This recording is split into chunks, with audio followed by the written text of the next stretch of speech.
መርሳ ማለት የወረሼሆች ስርወ መንግስት ጥንስስ መሬት ናት። በቴዎድሮስ ጊዜ ይሄ በዘመን መሳፍንት በሚባለው ዘመን ጎንደር ድረስ ሄደው ኢትዮጵያን ያስተዳደረው የኦሮሞና የሙስሊም ስርወ መንግስት መነሻ ከተማ ናት። ስለዚህ በወሎ ውስጥ ከወረሂመኖ ቀጥሎ ወረሂመኖና መርሳ የእጁ ዳይናስቲ ወይ ወረሼሆቹ ማለት ነው። ያኛው ደግሞ የማመዶች ነው። ስለዚህ እነዛ ኃይሎች ከቴዎድሮስ ጋር ተከሻ የሚለካኩ እንደውም ቴዎድሮስ ንጉስ ሳይሆን ደፍሮ ወደዛ ያልገባበት ትልቅ ቀጠና ነው። እዛ ቀጠና ላይ የመስጂድን ስም መጥቶ እስኪመርጥ ድረስ አልታገሰው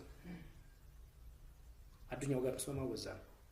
እዛ ቀጠና ላይ ያ ቀጠና የሙስሊሞች ኢማሞች ለዘመናት ያስተዳደሩት በኢማሞች ስር የተዳደረ እስላማዊ ዳይናስቲ ያለበት ከተማ ነው አገር ነው።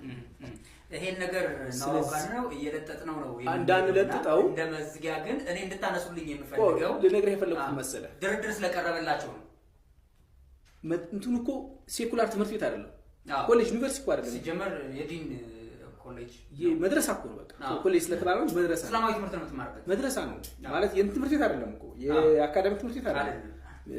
አድማጮቻችን ስለዚህ የመስጊድህን ስም እንደማለት የመስጊድህን ስም መጥቶ ገብርኤል በለው ኢማም አህመድን አልከው ለምን ኢማም አህመድ አልከው የሚል ጽንፈኛን እቺን ሰጥታለሁ ነጡ ያ ይሄ ወሎ መታመን ያለበት ይሄ ግፊት መጨረሻ